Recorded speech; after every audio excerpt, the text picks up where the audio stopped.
Bendiciones por su cuidado. Damos gracias al Señor porque Él es bueno y para siempre es su misericordia. Desde el domingo pasado empezamos nosotros a compartir la bendita palabra del Señor. Solo le voy a pedir a hermano Minor que me traiga el termo. Gloria a Dios. Siempre tenemos que tener algo para refrescar nuestra garganta, porque el predicar a veces nos reseca un poquito la garganta y necesitamos el poderla refrescar.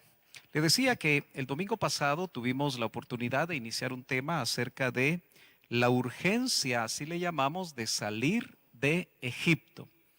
Si usted nos sintoniza por primera vez, esta es la segunda parte de ese tema y quisiéramos que usted pudiera ponerle el máximo de atención y que pudiera, hasta donde sea posible, tener la libertad de escuchar la bendita palabra del Señor. Gracias, hermano Mayno. Es importante que nosotros, vamos a ver si puedo abrir esto. Ahí está. Gloria a Dios. Es importante que nosotros estemos conscientes de la urgencia de identificar qué áreas de nuestra alma están todavía apegadas a este mundo, que lo estamos tipificando precisamente en Egipto. Así que yo quisiera que usted me acompañe al libro de Oseas. Oseas se encuentra después de Daniel, capítulo número 11. Oseas, capítulo número 11 y verso número 1. Gloria a Dios. Hoy no podemos tener la retroalimentación de los hermanos si ya lo tienen, pero yo creo que algunos ya lo encontraron. Son electrónicos y les es más fácil el poder encontrar los versículos en la Biblia.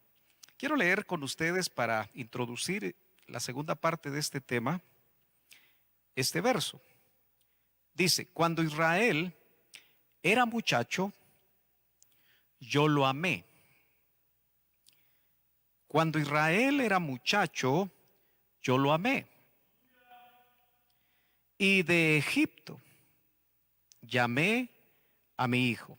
Vamos a orar. Padre, gracias por este tiempo que tú nos permites, Señor, para levantar un culto delante de tu presencia.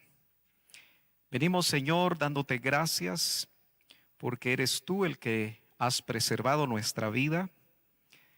Eres tú, Señor, el que has provisto todo lo que es necesario. Eres tú, Señor, el que ha mantenido los trabajos o ha provisto de otros. El que, Señor, ha guardado de cada familia que seguramente está ya sintonizada.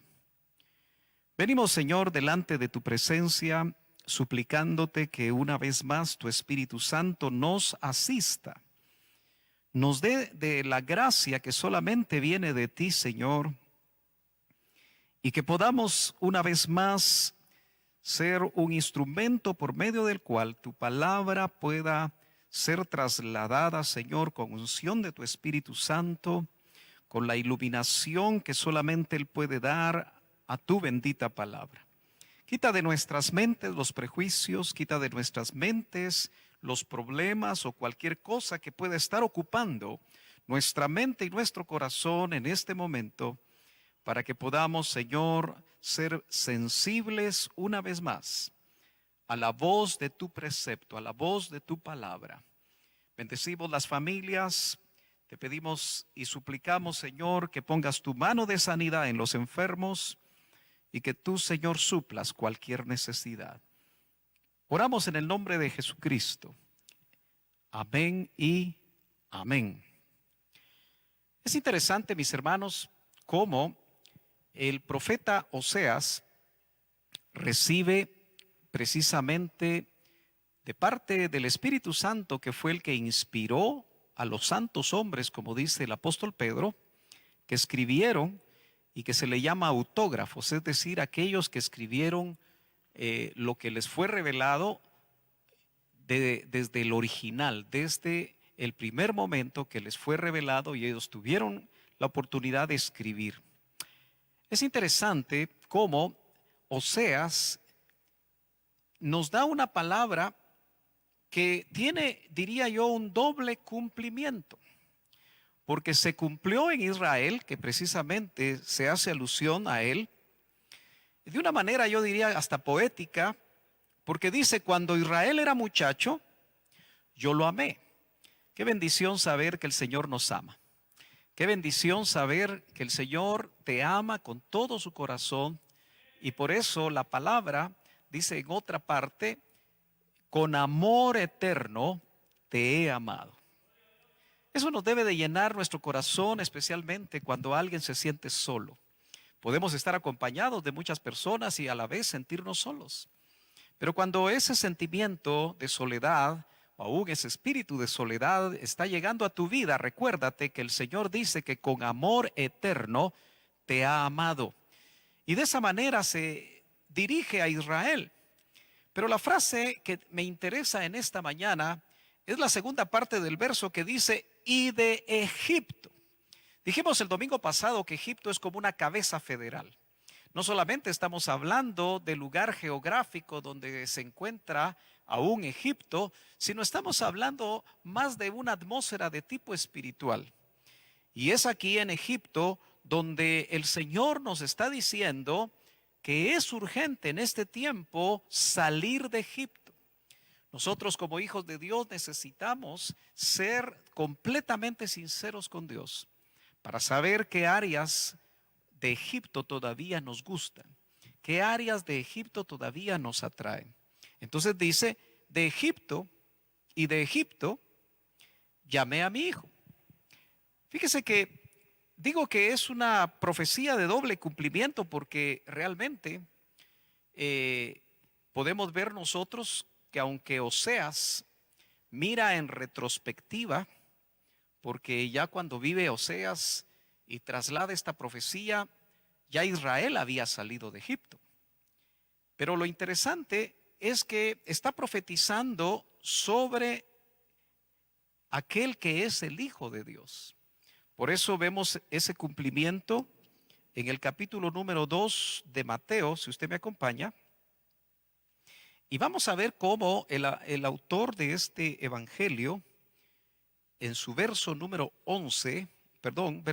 15 del capítulo 2 dice, vamos a leer el 14 para hacer un poquito más de contexto. Esto tiene que ver con aquel momento trágico de la muerte de los inocentes cuando el Señor tenía aproximadamente 2 años. Herodes da una orden, como lo puede ver en el verso 13, y dice, y él despertando, tomó de noche, se está refiriendo a José, tomó de noche al niño, este es Jesús, y a su madre, María, y se fue a Egipto. Y estuvo allá hasta la muerte de Herodes para que se cumpliese. Mire qué interesante esta frase. No nos puede quedar duda.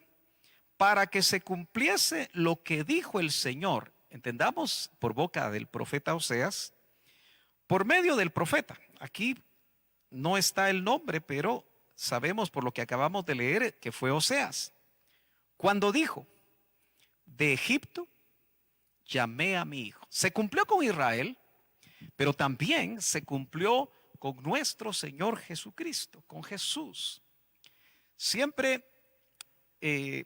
nos viene la duda, nos viene la pregunta, porque acuérdese que Jesús no era un niño más, era el Verbo hecho carne.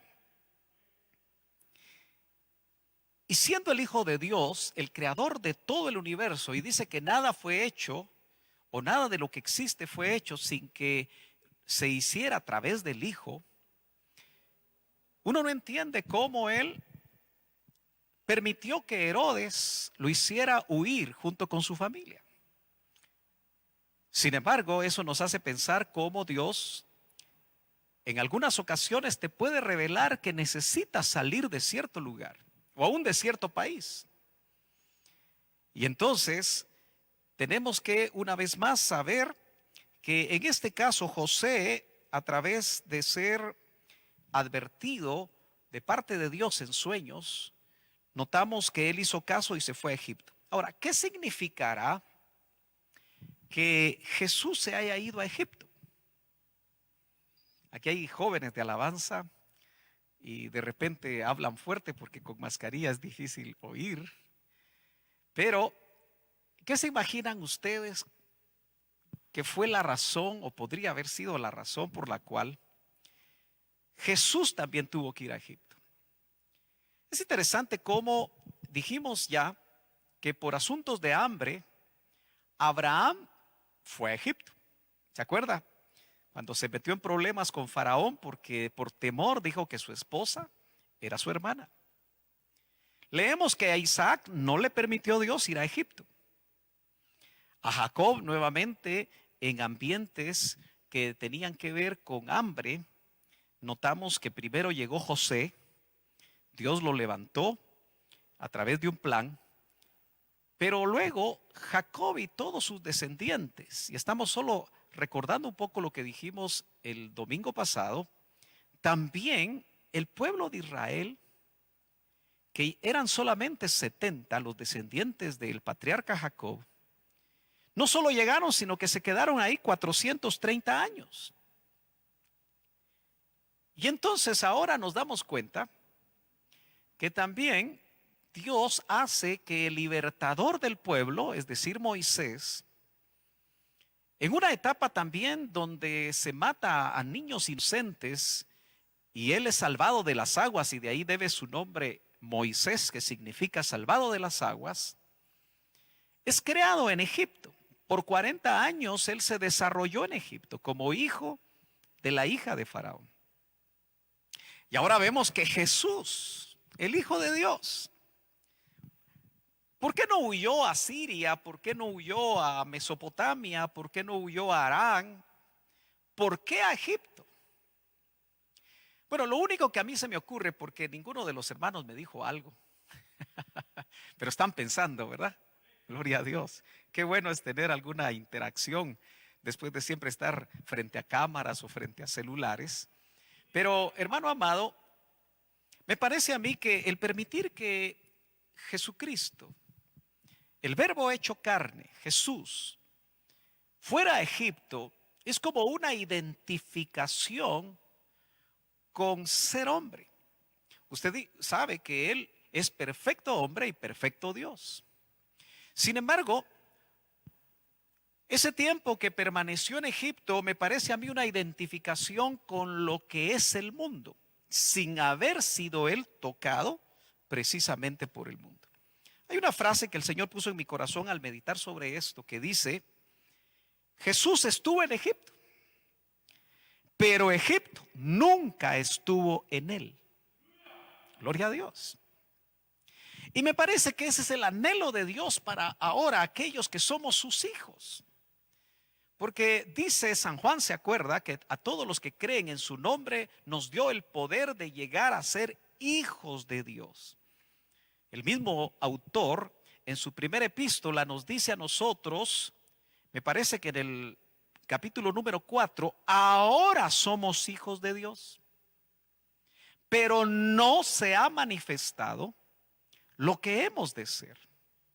Entonces el que tiene testimonio por el Espíritu que es hijo de Dios puede esta mañana especial donde el Espíritu Santo te quiere hablar a tu vida, decirte que aunque naciste en Egipto, en este mundo, en este sistema, en este cosmos, puedes tomar la decisión de ya no permitir que Egipto siga viviendo en tu corazón.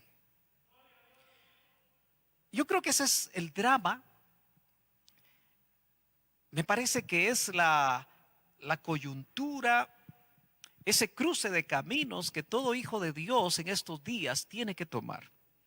Y entonces trate usted de avanzar conmigo, despacio, Pero vamos a entrar ya de lleno a lo que el Señor puso en esta mañana para nosotros. Usted sabe que hay cadenas ancestrales. Y esas cadenas ancestrales nos pueden llevar a muchas cosas, pero en especial a la idolatría.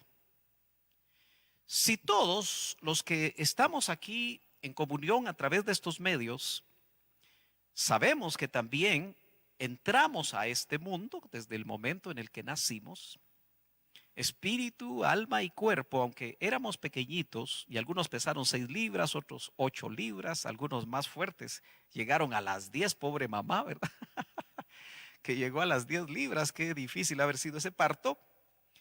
Pero todos nosotros nacimos en este sistema. Ninguno puede quedar exento. Por eso el Verbo hecho carne, dice Hebreos, que Él fue probado en todo, mas en Él no se halló pecado. Gloria a Dios. Por eso Él era el Cordero de Dios. Él fue el Cordero de Dios y es el Cordero de Dios que quita el pecado del mundo. Pero entonces, nosotros traemos una cadena ancestral que viene desde Adán. Pero para hacerlo mucho más familiar, usted tiene que pensar que la cadena ancestral que usted trae de sus padres, de sus abuelos, bisabuelos, tatarabuelos, que tal vez no sabe ni los nombres o no conoce muy bien acerca de ellos, muchos de ellos ya tenían o practicaban cierto nivel de idolatría. Por eso Abraham, que viene de Ur de los Caldeos, trae un ancestro pagano, un ancestro idólatra, que seguramente se lo trasladó a su hijo Isaac, este a su hijo Jacob, este a su hijo José. Y así podemos decir nosotros que seguramente desde niños pudimos haber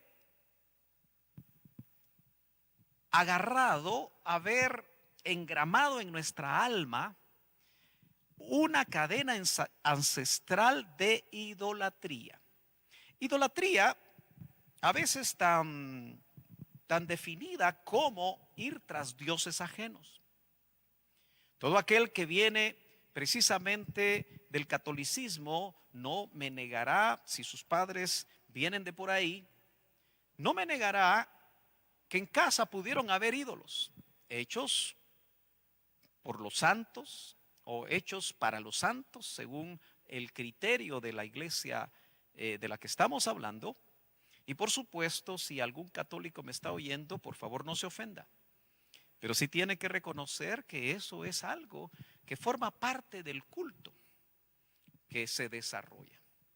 Claro, usted me puede decir, hermano, yo no vine de ahí, pero tal vez trajo ancestros de cualquier tipo de religión que en algún momento hasta la evangélica, la religión evangélica, no se asuste, puede en algún momento desarrollar cierta idolatría. Por eso vale la pena que nosotros podamos, hermano, meditar que para salir urgentemente de Egipto hay que identificar por el Espíritu esas cadenas ancestrales, porque nuestra alma necesita ser liberada, así como los judíos, como los israelitas, mejor dicho, para ser bien específicos, que salen de Egipto, fueron liberados de ese sistema idolátrico y fueron liberados de muchas cosas, por lo menos que se hizo evidente al salir, aunque después el desierto sacó a luz que todavía en sus almas estaban amarrados, como le sucede a muchos cristianos hoy. Entonces nosotros cuando nacimos de nuevo, que es el equivalente a cruzar el Mar Rojo, tenemos que ver si no hay ancestros que nos llevan a la idolatría y esto no nos permite liberar nuestra alma. Por eso, nuevamente, el apóstol Juan en su epístola primera, ahí muy cerca ya del Apocalipsis, si usted me acompaña, a la primera epístola de Juan en su capítulo número 5, déjeme buscar ese pasaje acá.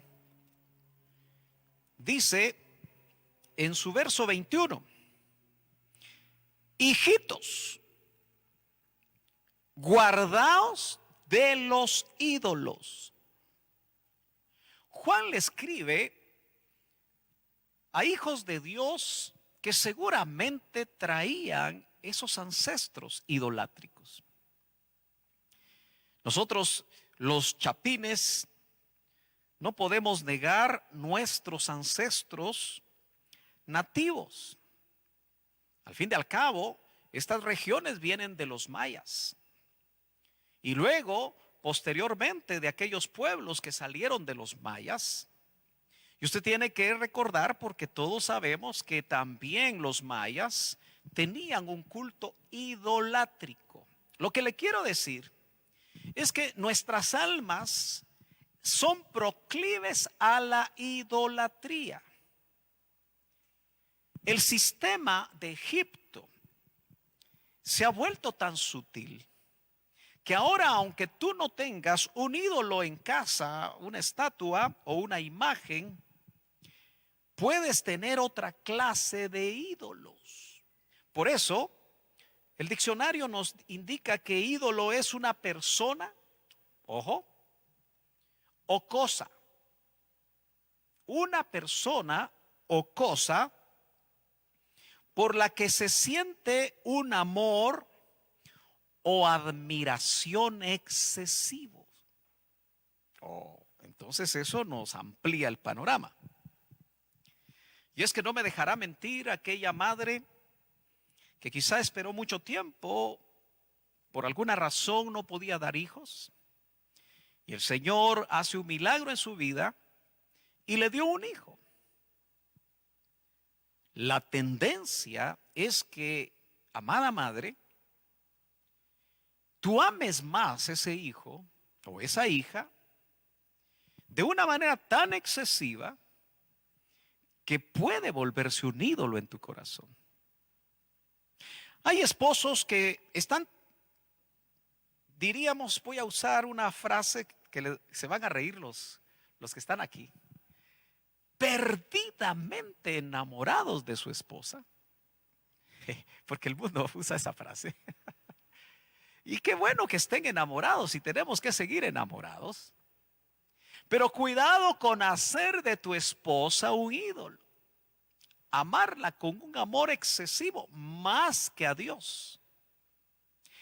Entonces, otro concepto de ídolo que puede tener atrapada nuestra alma, ser un gancho en Egipto que tiene nuestra alma arraigada a las cosas de Egipto, es que todo aquello que ocupa el primer lugar en tu vida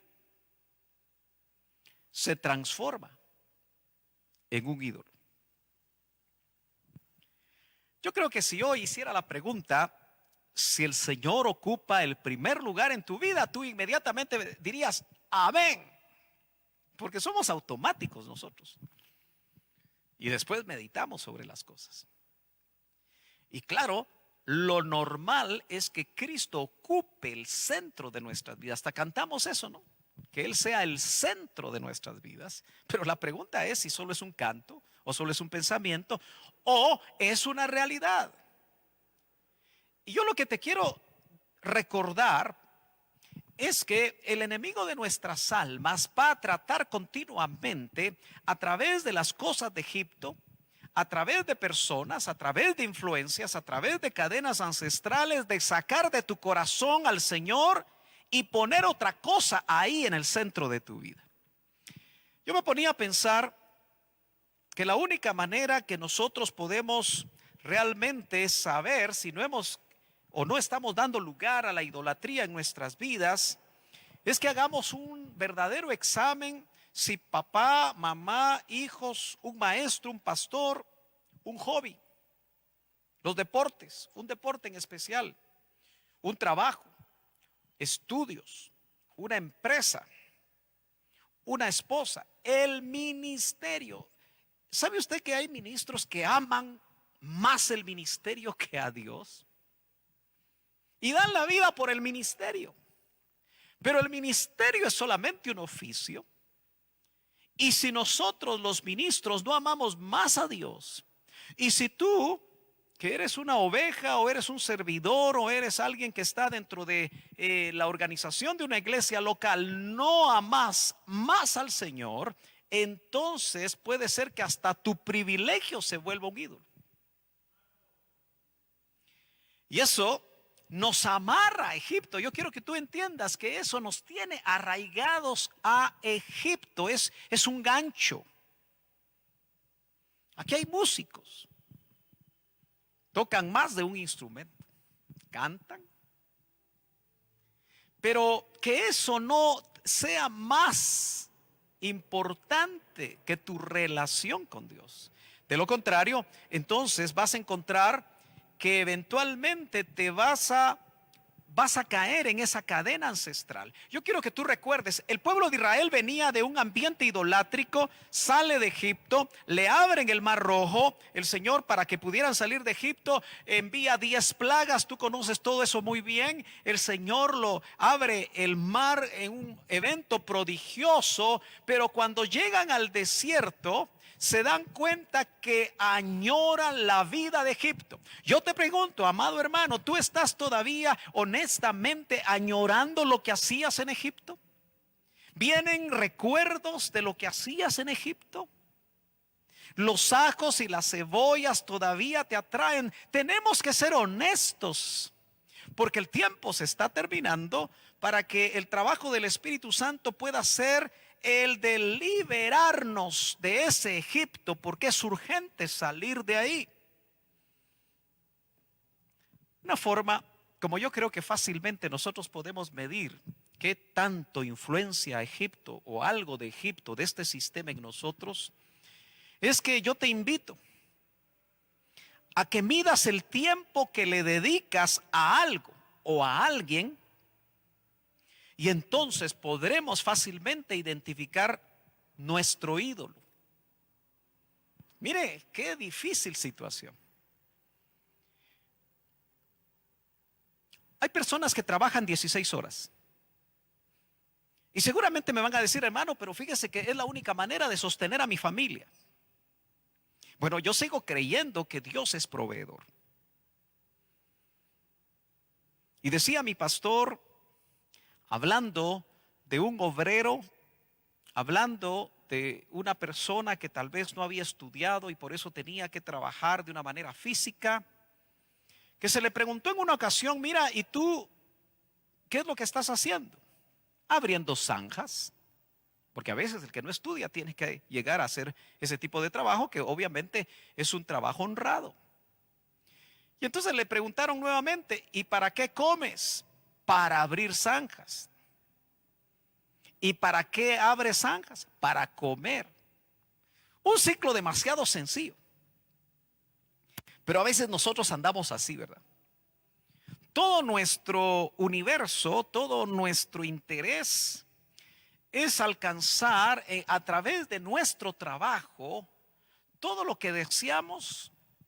Y a veces el trabajo ocupa muchas horas. Por más que tú quieras y por más que el hombre ha logrado hacer tantas cosas tecnológicas, el día sigue teniendo 24 horas. No se puede obtener un día de 25. De tal manera que en esas 24 horas nosotros, de una manera sabia, los hijos de Dios, deberíamos de equilibrar esas 24 horas para trabajar por lo menos lo que la legislación dice, ¿verdad? 8 horas. Ay, hermano, pero si mi empleador quiere que haga horas extras y yo obligadamente las tengo que hacer. Ahora, si tú eres un empleado de confianza, te hacen hacer horas extras y de todas maneras ni te pagan porque eres empleado de confianza. Imagínate, para eso es mejor ser un empleado de desconfianza, ¿verdad? Pero, ¿a qué le dedicas tiempo? No es la letra de la canción esa que se te vino. ¿A qué le dedica el tiempo libre? No es eso. Pero, hermano amado, uno de estos días que prediqué, podía chequear que nosotros en Iglesia de Cristo Betel, porque yo veo que hay otros ministerios que predican lunes, martes, miércoles, jueves, viernes, sábado, domingo, no paran. Y yo me pregunto si sus ovejas los ven. Dichosos, digo yo. Porque nosotros tenemos culto el miércoles, el viernes y el domingo, y la mayoría de ustedes, hermanos, casi me dan ganas de caminar hacia la cámara para que me vean. No estoy enojado, pero sí preocupado. Que no siempre usted se conecta. Estoy hablando a los miembros de Iglesia de Cristo Betel. Aleluya. Entonces, el asunto es, si realmente nosotros asistiéramos a los 3 cultos, estamos hablando de 2 horas. Por 3 son 6. ¿Están de acuerdo, hermanos? 2 por 3 son 6. Aquí de una vez damos clases de matemáticas a los chiquitos. Eso quiere decir que 6 divide 24, hermano Oscar, que es ingeniero, ¿qué porcentaje es? 6 horas divide 24, ¿qué porcentaje es? Es 25%, le gané. Porque 6 divide 24 es igual a 4. Y 100 divide 4 da 25, entonces es 25%, ¿verdad? Muy bien. Quiere decir que eso es en cuanto al día, pero como son solo 2 días, y ahora como él tiene ahí computadora en su celular, hermano Oscar, ayúdeme por favor, 24 por 7. 24 por 7 nos va a dar las horas de la semana, y luego esas 6 horitas las divide dentro del total de 24 por 7. ¿Qué porcentaje te da? Hermanos amados, a ver si me acerco lo más que pueda, aunque yo creo que el hermano Maynor, no, hoy no tenemos, si yo me acerco, no sé cómo lo ves ahí, ¿logran verme bien, hermano Maynor? Más o menos, ¿verdad? Pero mire hermano, el 3.5% de las horas de la semana es lo que usted invertiría en esas 6 horitas de conectarse las 3 veces para oír palabra del Señor y hacerle culto a Dios. Y si lo dividimos en 3, porque usted solamente el domingo se está conectando, es el 1%. El 1% de su tiempo está dedicando usted al culto al Señor. Por supuesto, la vida del cristiano es 24 horas conectado. Hasta en los sueños nosotros deberíamos de estar conectados por espíritu con el Señor. Entonces, si 8 son 44 semanas semanales, ¿verdad, hermano Oscar? 44 horas semanales se supone que es la jornada laboral aquí en Guatemala, por lo menos la normal. Divide el 24 por 7, ¿qué porcentaje te da? Ya los hermanos van a estar ahí. El hermano nos está dando muchas clases aquí de aritmética. 44 divide 24 por 7, ¿cuánto te da? ¿Qué porcentaje es? 26. Fíjese. Si usted trabaja lo normal, está trabajando 26%, la cuarta parte de su tiempo que usted vive en una semana, usted la trabaja. Y solo el 1% o el 2% o el 3% usted se lo está dedicando a un culto al Señor. Véalo de esa manera, porque entonces si usted logra medir como yo cuánto tiempo le estamos dedicando al Señor, hermano, hacerle un culto a Dios es casi nada del tiempo. Claro, usted me dirá, hermano, pero yo duermo 8 por 7, 56. Eso va a dar un 30%. Pero acuérdese, no todos duermen las 8 horas. Entonces, vuelvo al punto. Mide el tiempo que le dedicas a tus hijos. Mide el tiempo que le dedicas al Señor. Mide el tiempo que le dedicas a tus deportes, si es que ya estás haciendo deporte. Mira el tiempo que tú le dedicas a tus hobbies. Y entonces vas a lograr identificar que de repente hay un ídolo que se metió. Aleluya. Hoy me dicen a mí muchos padres de familia que debido al hecho de que sus hijos están usando la internet, no se pueden conectar.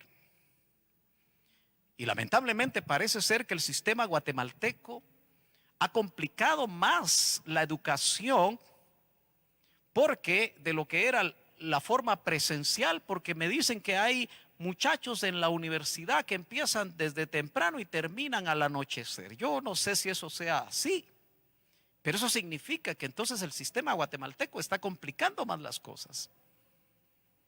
Porque, hermano, la vida no es estudio. La vida no es solo trabajo. La vida del Hijo de Dios debería de ser dedicar un tiempo en cuanto a la comunión con el Señor para que no haya problemas en nuestra alma. Por eso quiero llevarlo al autor de los Hebreos, ese libro que encontramos en el Nuevo Testamento, Hebreos capítulo número 10, verso número 39. Gloria a Dios, que los domingos yo me animo a predicar un poquito más.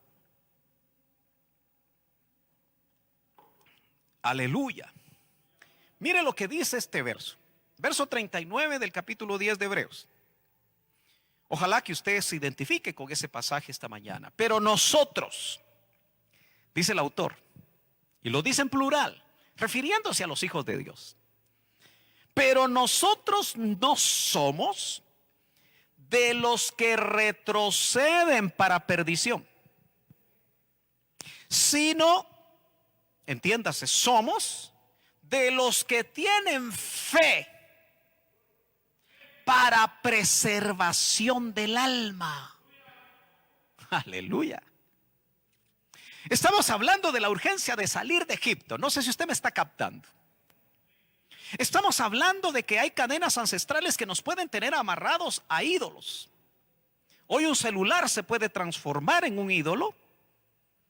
Yo no sé si se ha dado cuenta usted que el Facebook le manda las horas en promedio que usted le dedica al celular. Ay, hermano, pero es que trabajo con el celular, estudio con el celular, así que vivo con el celular. Pero chequee, porque le manda hasta desglosado en qué aplicaciones usted se ha metido tanto tiempo a la semana y en el promedio diario. Y nos puede hacer reflexionar si de la misma manera que nosotros hemos estado conectados a una aplicación, así hemos leído la palabra. Sí, hermano, porque la leí en lo electrónico. Yo te animo a que no lo hagas en lo electrónico. Hazlo en tu Biblia y subráyala y escribe y medita en ella. Pero nota que la palabra que aquí me interesa mucho se traduce aquí preservación del alma.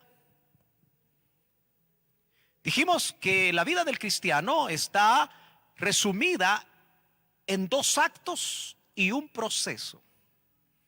El nuevo nacimiento y la transformación o glorificación de nuestros cuerpos son dos actos. Pero en medio de esos dos actos hay un proceso que inició desde que naciste de nuevo y continúa hasta el día de hoy. Y en ese proceso el autor a los Hebreos nos dice que nosotros debemos de tener fe para preservar el alma. Pero esa palabra, primero, ¿qué será preservar el alma? Yo creía, hermano Sergio, que desde el momento que yo recibí al Señor ya todo estaba hecho en mi espíritu, alma y cuerpo.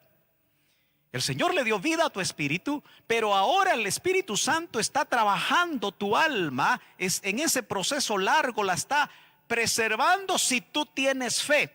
Pero la palabra en el original se traduce de varias maneras y se puede decir, somos los que tienen fe para adquisición del alma, para adquirir el alma, para alcanzar el alma, para ganancia del alma, para posesión, para propiedad, para salvación del alma.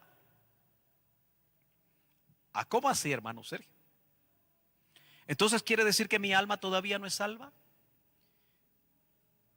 El sacrificio de Cristo en la cruz del Calvario garantiza todo el proceso redentor hasta la glorificación, desde la justificación hasta la glorificación y nuestro retorno a la casa del Padre. Pero inicia dándole vida a tu espíritu en el nuevo nacimiento y garantiza la glorificación del cuerpo en la parucía del Señor, o cuando nosotros, si el Señor retarda su venida, seamos de los que resucitemos en el tercer turno de resurrección donde habla Primera Tesalonicenses 4 que los muertos en Cristo resucitarán primero. Pero para que eso sea una realidad, tú y yo necesitamos reconocer que hay un trabajo en el alma para adquirirla, para conquistarla, para poseerla, para salvarla.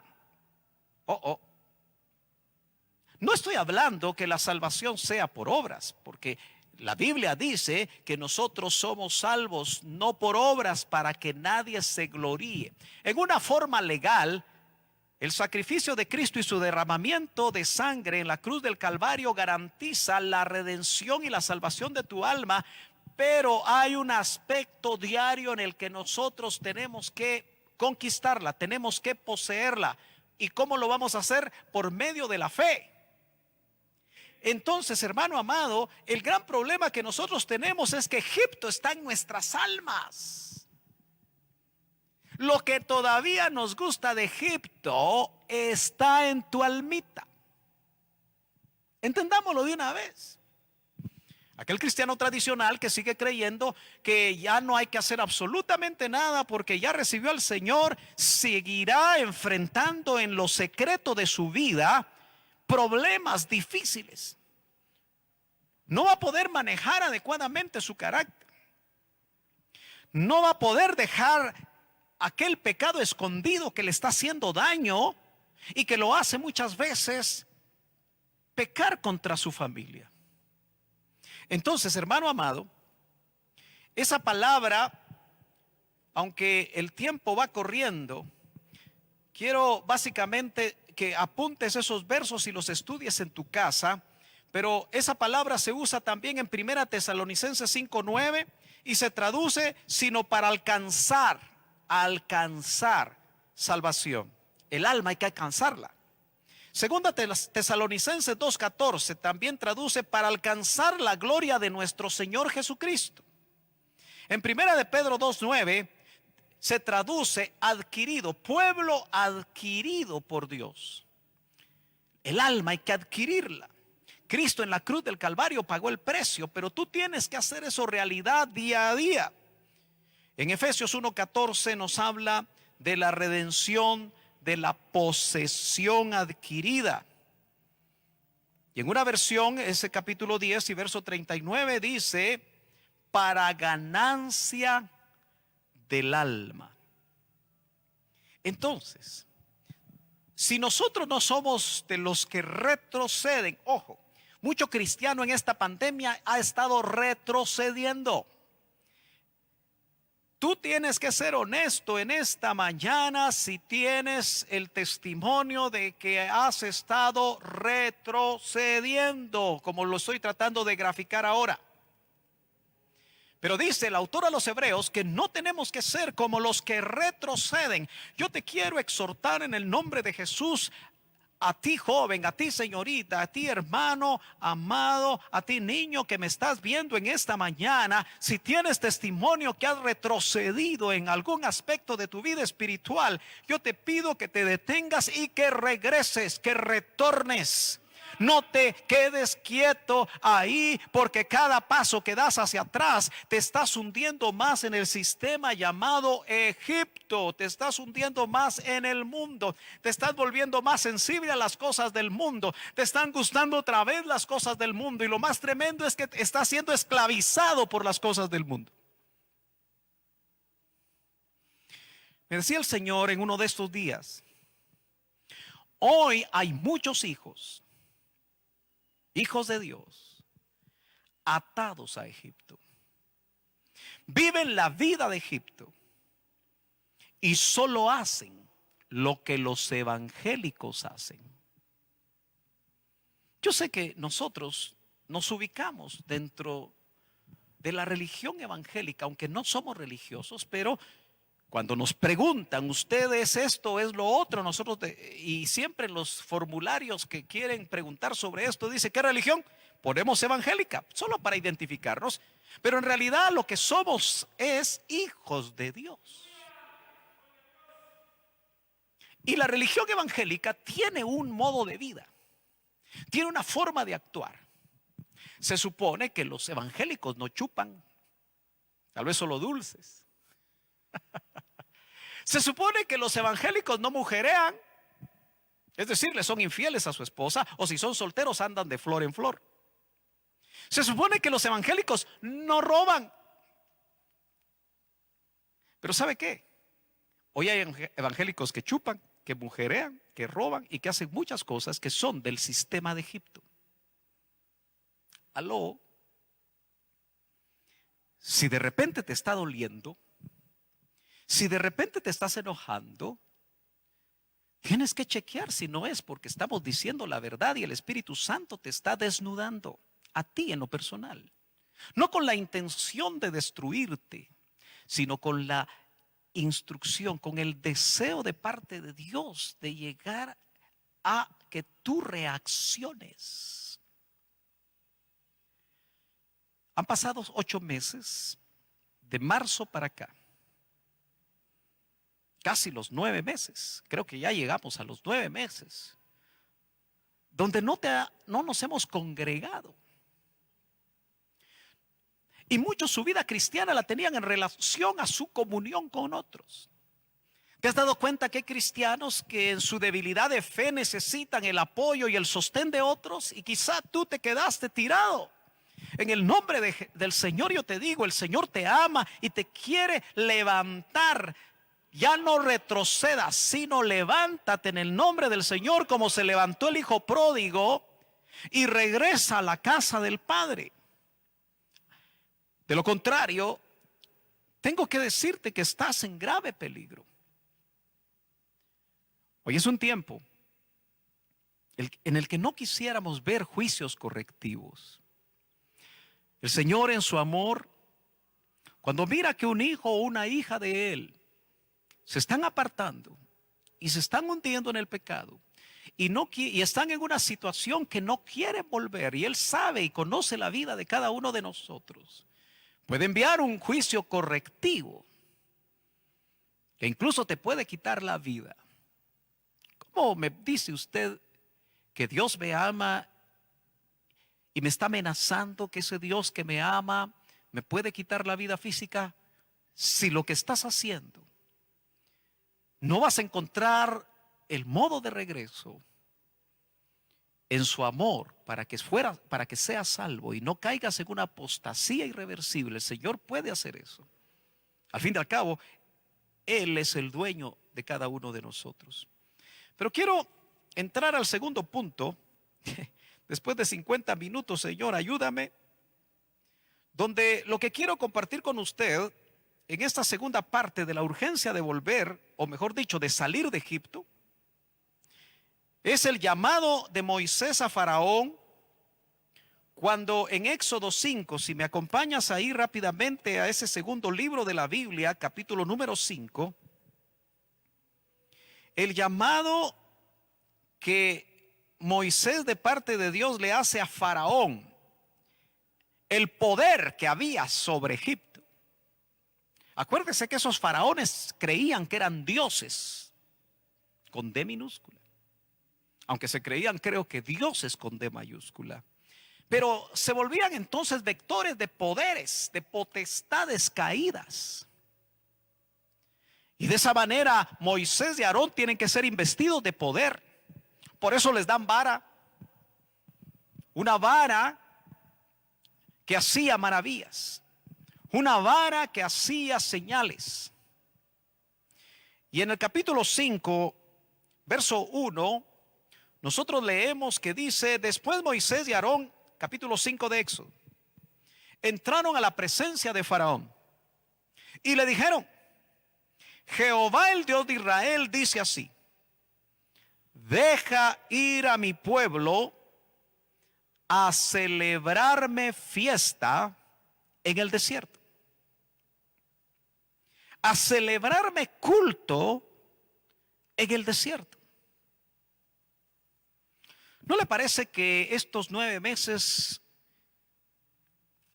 muchos podemos haber tenido etapas de desierto?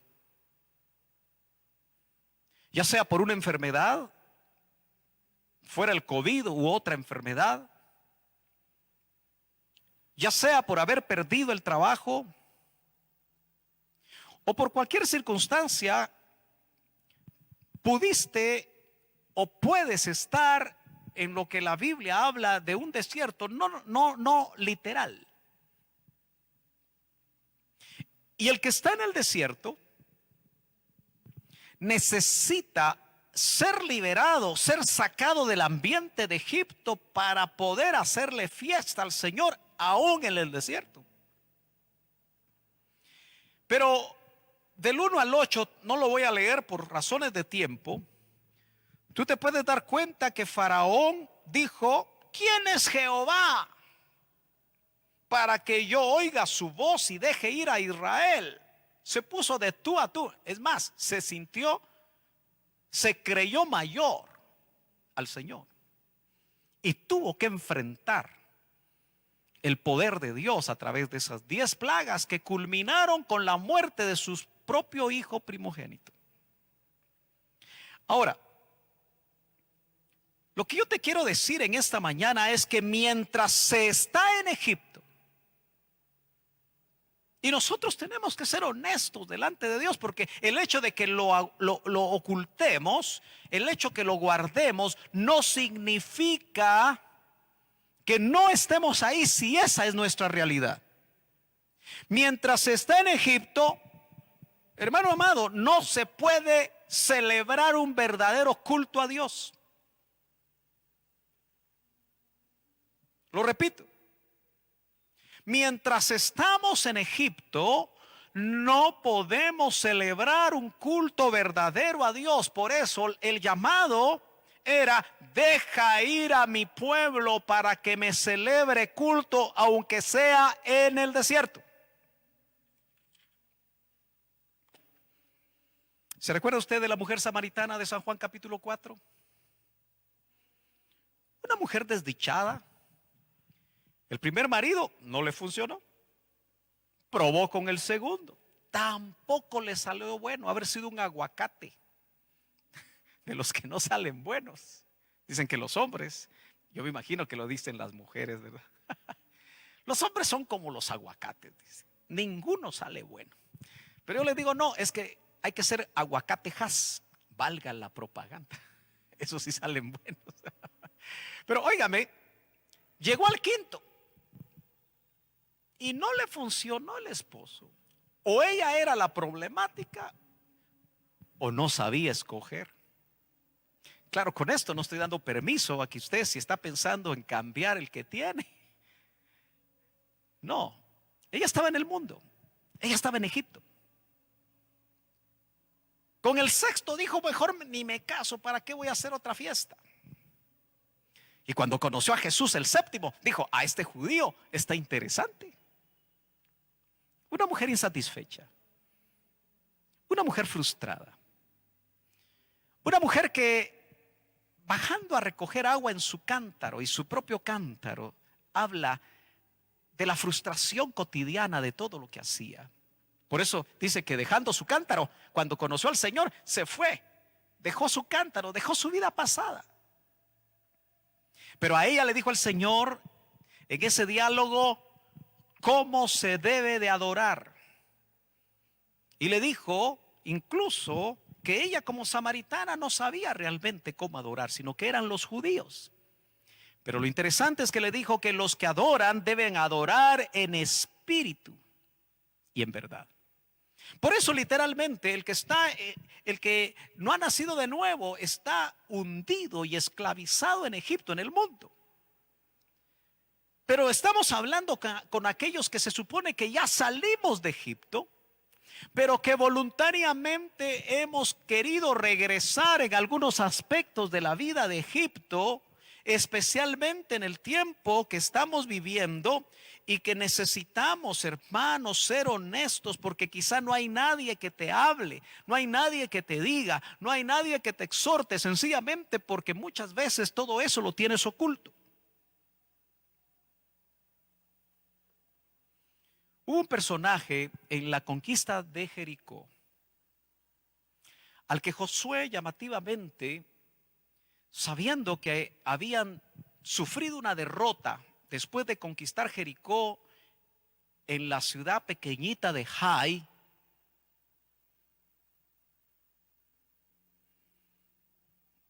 que detuvo el campamento de Israel e infringió, o fue la razón por la que Israel perdió esa batalla. Tal vez usted lo va a ubicar rápidamente. Vayámonos a Josué capítulo 7. Josué capítulo número 7. Y vamos a ver el verso 21. Tal vez voy a leer el 19 porque creo que es importante. Dice, entonces Josué dijo a Acán, hijo mío. Acuérdese usted que Josué aquí tipifica al Espíritu Santo como Moisés tipifica a Cristo en ese parto gemelar, donde al nacer de nuevo entra Cristo y entra el Espíritu Santo. En otras palabras, entra Moisés y entra Josué para que nosotros alcancemos la tierra prometida. Porque ahorita estamos hablando de la urgencia de salir de Egipto, pero vamos a tener que hablar en otras ocasiones de cómo entrar a Canaán. Porque el que no ha entrado a Canaán va a volver a Egipto. Entonces le dice, hijo mío, da gloria a Jehová, el Dios de Israel. Estoy leyendo en el 7:19. Y dale alabanza.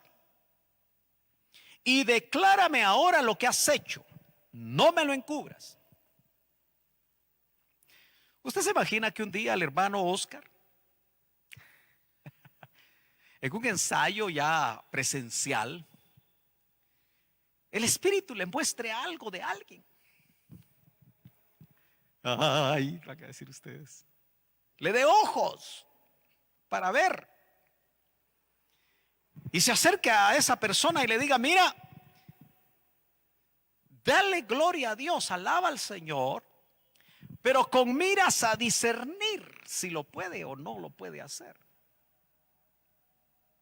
No estoy hablando de si está entonado, no estoy hablando de si sabe la tonada, si se aprendió en casa lo que tenía que hacer, si es músico. Estoy hablando de discernir el interior a través de un don de ciencia. ¿Usted se imagina cómo serían los cultos si en la puerta hubiera hermanos servidores con don de ciencia? ¿Aló? Mejor que en la iglesia solo siga habiendo profecía, lenguas e interpretación de lenguas. Nada más eso, hermano Sergio. Pero por vía suya. Por favorcito que no se le ocurra a ningún hermano tener un don de ciencia, porque entonces ya no llego. Aló. Entonces, verso 20, y Acán respondió a Josué diciendo, porque debe haber sido penetrante la mirada de Josué, tipo del Espíritu Santo. Él sabe, el Espíritu sabe cómo andamos. Verdaderamente yo he pecado contra Jehová, el Dios de Israel, y así he hecho. Pues vi entre los despojos un manto babilónico muy bueno y 200 siclos de plata y un lingote de oro de peso de 50 siclos, lo cual codicié y tomé. Y he aquí que está escondido bajo la tierra en medio de mi tienda y el dinero debajo de ello. Tal vez hasta aquí voy a lograr avanzar, pero vamos a ver. Manto babilónico, la plata y el oro habían sido dedicados en la conquista de Jericó al anatema. Dios había dicho que no solamente mataran a todos, sino que no tomaran absolutamente nada, porque había sido entregado al anatema, a la maldición. Pero Acán, como soldado, en alguna casa donde debe haber entrado, vio el manto babilónico. Debe haber sido un manto muy caro. La plata y un lingote de oro. Y dijo, lo voy a meter debajo de la tierra en medio de mi tienda. Ahora, eso tiene un significado enorme. Yo recuerdo también que mi pastor decía, y era una advertencia a los ministros, pero también a las ovejas. Y por eso no se me olvida. Porque él decía, un ministro o una oveja o cae por fama, o cae por dama, o cae por lana. ¿Se acuerdan ustedes? Los más jóvenes, no creo. Entonces, el manto babilónico habla de la fama. ¿Cuántos ministros tienen una fama enorme y esa misma fama, cuando sucede algo en sus vidas, los termina dañando más?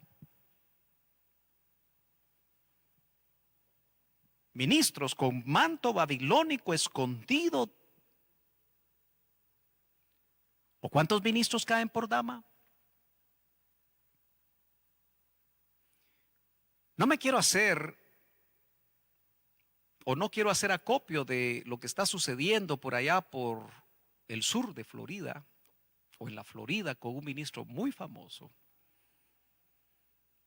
que llamativamente sale la esposa y sale después él diciendo diferentes cosas, quizá echándole más leña al fuego por lo conocidos que son ambos, defendiendo su postura uno del otro por su divorcio, que ya es completamente público. Mantos babilónicos. Pero lamentablemente también hay muchos ministros y ovejas que el pecado sexual, dama, es lo que los hace caer. Y acuérdese, el que cae hace tiempo viene cayendo. No se cae de la noche a la mañana. Hace rato ha estado permitiendo aspectos en su vida que lo están haciendo retroceder. O lana. Entonces, estamos hablando que para salir de Egipto, o para, mejor dicho, hacerle un verdadero culto a Dios, necesitamos salir de Egipto. Era lo que Dios le había dicho a Moisés: dile a Faraón que deje ir a mi pueblo. Yo me pregunto, ¿cuánto pueblo en esta pandemia, en cualquiera de las iglesias locales en el mundo, nuevamente Faraón los atrapó? Y el Espíritu Santo está diciendo ahora: deja ir a mi pueblo. Pero en esta circunstancia, hermano amado, el que se tiene que soltar de las amarras de Faraón es usted. En el poder del Espíritu Santo tiene que volver en sí. Aleluya. Yo me pregunto cuántos acanes en esta iglesia local van a venir. Es fuerte lo que voy a decir. Y no van a poder tener libertad de alabar y adorar cuando nuevamente tengamos la bendición de reunirnos. Porque hay pecado escondido. No es casualidad que Acán escondió, creyendo que dejando lo que había tomado del anatema escondido debajo de la tierra, eso se llama pecado escondido. Y los acanes detienen el campamento. Hay una frase muy fuerte que la escribí aquí, la voy a repetir. Pero los acanes detienen el campamento del Señor.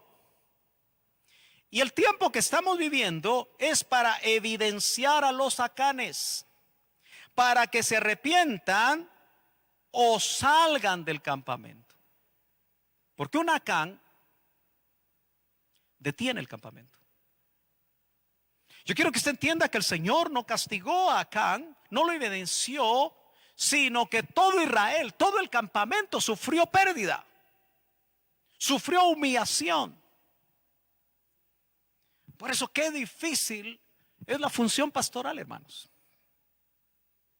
Porque es al ministro de una iglesia local, cual ésta sea, si la enseñanza y la doctrina es sana, si es bíblica, a quien le toca descubrir a los acanes o acanas. Y al ver que no hay deseo de restauración,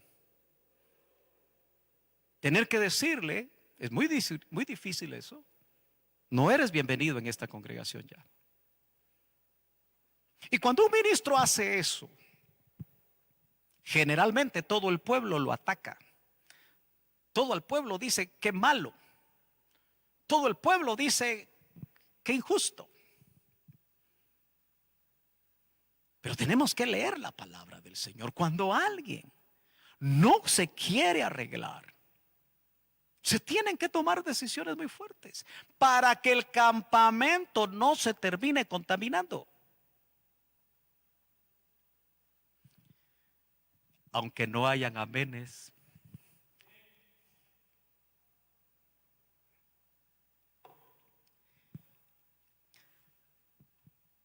Tengo unos minutos más. Aleluya. Así termino hoy. La pregunta entonces que tenemos que hacernos nosotros en este momento es, hermano Sergio, ¿cómo vamos a salir de Egipto? Si urge que salgamos de Egipto, pero no encuentro la manera. Sé que estoy amarrado con esto, sé que estoy amarrado con lo otro, pero ¿cómo le hago para salir de Egipto? Acompáñame.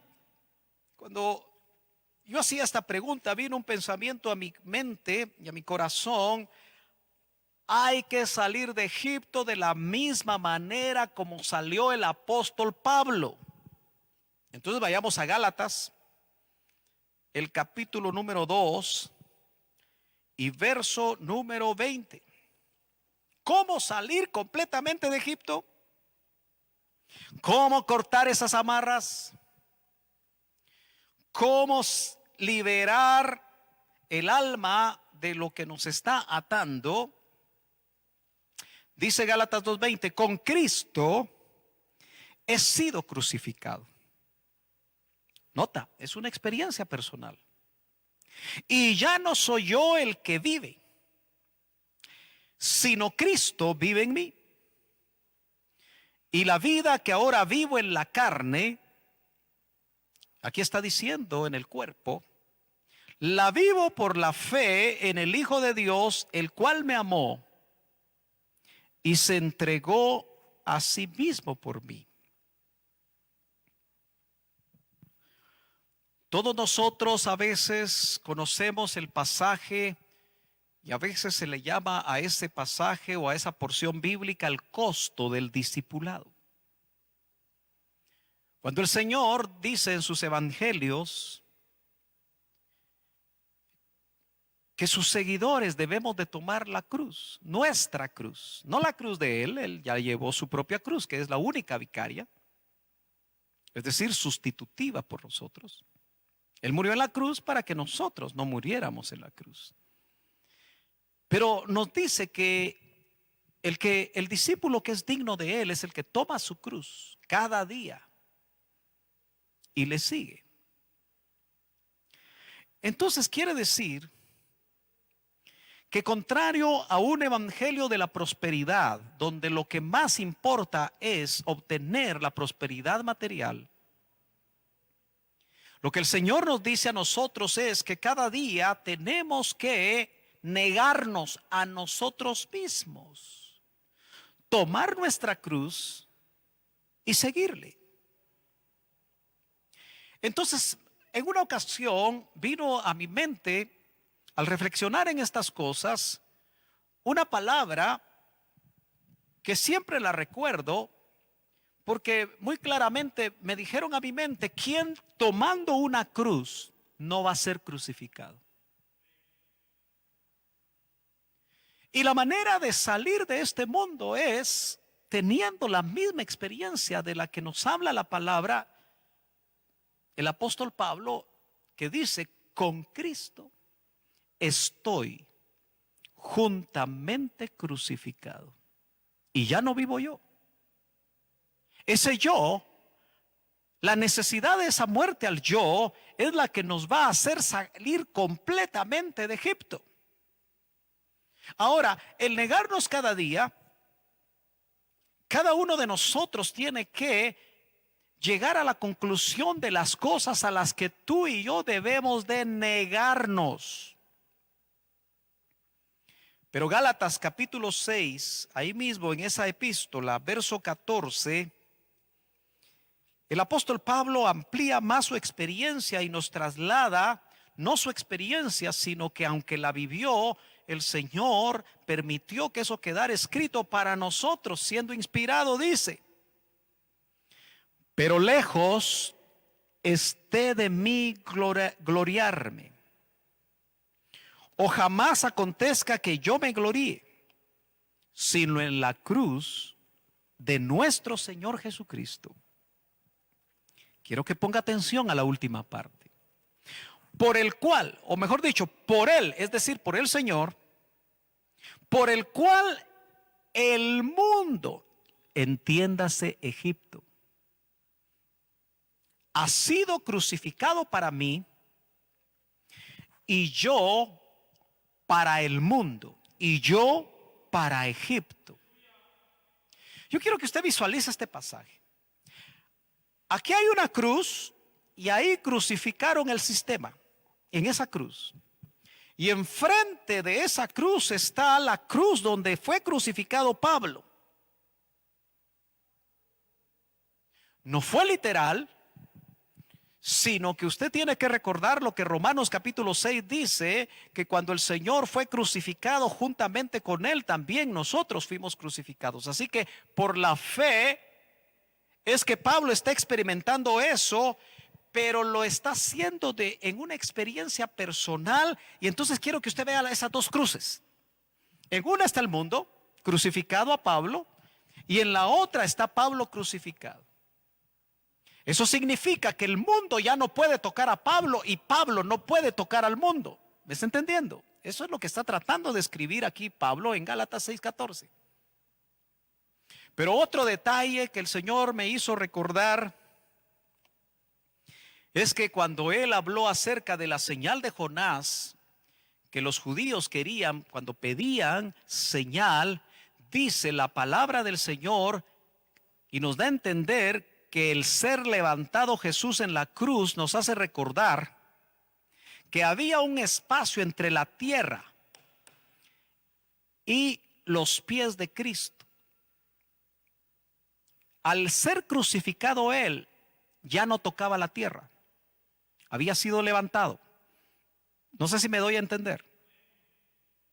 Entonces quiere decir que aparte de que el mundo ya no podía tocar a Pablo, y Pablo no podía tocar al mundo porque se tenía que bajar de la cruz para tocar al mundo, Pablo estaba levantado, ya no había un punto de contacto con lo terrenal.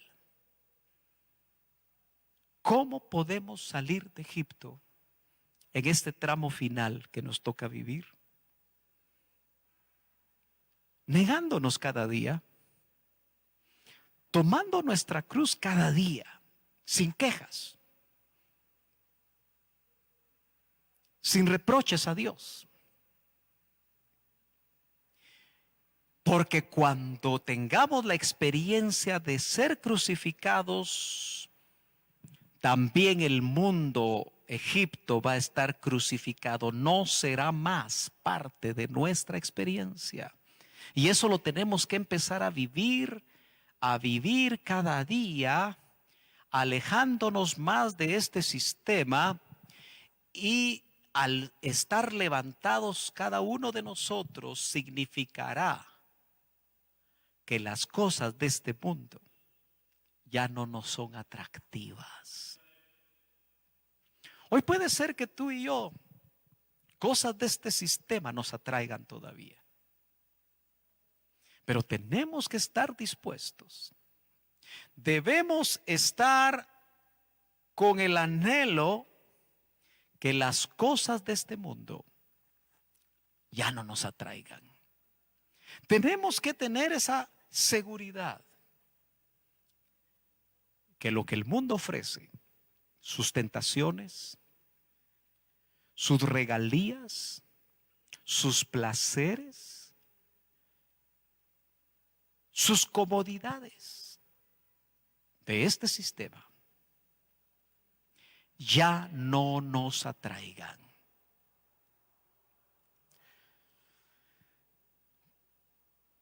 Como un ministro joven, hace muchos años, como un buey joven, acompañé a un buey viejo, que era mi pastor, a muchas actividades, dentro y fuera del país. Pero usted y yo sabemos cómo la gente cuando llega por primera vez a Estados Unidos, un buen ejemplo de Egipto, encuentra una cultura, una tecnología, productos no solo más baratos que en su país, que hacía proverbial la frase de todos los ministros y esposas de ministros que acompañábamos al hermano Otto a tener que hacer una parada a un mall, a un centro comercial. Y me gustó la madurez de este varón, que entendía que en el nivel en el que estábamos nosotros, todavía las cosas de este mundo, expresadas en productos, nos llamaban la atención. Así que literalmente yo pude observar cómo él se quedaba sentadito. Los que conocen Estados Unidos saben que los moles siempre tienen lugares donde descansar. Y nos turnábamos para poder platicar con él mientras otros iban corriendito a hacer sus compras.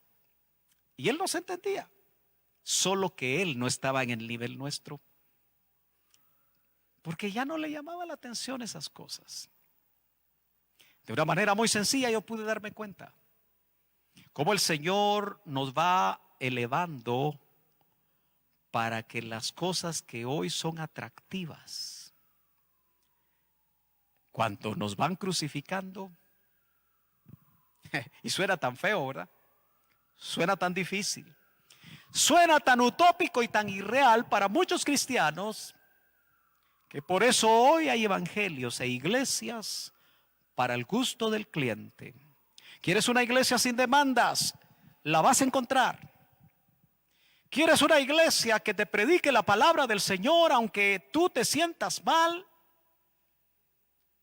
Pues si tienes testimonio que aquí se te predica el evangelio, yo te tengo que decir en esta mañana, antes de terminar, es urgente salir de Egipto y de las cosas que tiene Egipto. Y si se han vuelto lazo, si se han vuelto cadenas, hermano amado, busca ayuda, busca ministración. Muchos acanes hoy, padres de familia, porque se me olvidó decir que la consecuencia de lo que hizo Acán alcanzó a toda su familia. Todos murieron, sus posesiones, todo, sus hijos, todo fue reducido a cenizas. Eso significa que los Acanes de estos tiempos, padres de familia que están pecando y están abriendo puertas de pecado, lo tengo que decir con toda libertad, y siento la unción del Espíritu Santo para decirlo con libertad, están abriendo puertas de pecado que van a afectar a sus familias, a sus hijos. Detente y busca ayuda. Vuelve en el nombre de Jesús. Hemos terminado de predicar en esta mañana. Y solo déjame orar y ministrar esta palabra en el nombre de Jesús. Vamos a levantar nuestras manos. Si tú te quieres poner de pie ahí donde estás, o si te quieres arrodillar, tú que estás en tu hogar, tal vez en tu sala o en tu cuarto, no sé. Pero si el Espíritu Santo te está hablando y te está mostrando claramente aquellas cosas que te tienen atado a Egipto, sean cadenas ancestrales. Si te está mostrando que hace tiempo que ya no le haces culto a Dios, porque has creído que en tu casa no vale la pena, que estas transmisiones tampoco son importantes, que hay cosas más importantes. En el nombre de Jesús, yo vengo en esta hora para decirte que aún hay tiempo para volverse a Dios. De Egipto llamé a mi hijo, dijo el profeta Oseas. Y esta palabra se puede hacer realidad si tú escuchas, si tienes todavía oídos para oír. Tú eres hijo, tú eres hija. Vuelve. Oye la voz del Espíritu Santo que te está diciendo: hijo mío, regresa, regresa a mí. Si eres un pródigo, emposilgado, esta es una buena mañana, es un buen día para que vuelvas en sí. Acuérdate que el Padre te está esperando. No puede haber ningún pecado mientras estés con vida, ninguna situación que hayas permitido en tu vida que el Señor no pueda restaurar. Para eso murió en la cruz del Calvario, para darle vida a tu espíritu y para liberar completamente tu alma y para glorificar tu cuerpo cuando esa redención sea completa en tu vida. Padre, en esta hora venimos suplicándote misericordia. Te venimos pidiendo, Señor, si hay un Acán que con pecado escondido está dañando a sus hijos, está dañando a su esposa, está dañando sus bienes, está dañando todo lo que le pertenece, que tú, Señor, hoy lo toques. O cuando esta transmisión sea escuchada, Señor, en cualquier parte del mundo, si esta palabra se hace rema para esa persona, yo te pido misericordia, para que haya arrepentimiento. Porque el que se arrepiente y se aparta, dice tu bendita palabra, alcanza misericordia. Oh Señor, gracias por recordarnos que este mundo físico, con este sistema, con este cosmos, es un Egipto enorme. Pero pronto tú nos has prometido que volverás en tu venida secreta para librarnos en un segundo éxodo. Aquellos que estemos en esa santidad, en esa consagración que tú esperas. Por eso es urgente salir de Egipto. Es urgente que los hijos de Dios salgamos de Egipto, pero Egipto debe salir primero de nuestras almas, para estar preparados para que físicamente salgamos de este Egipto físico.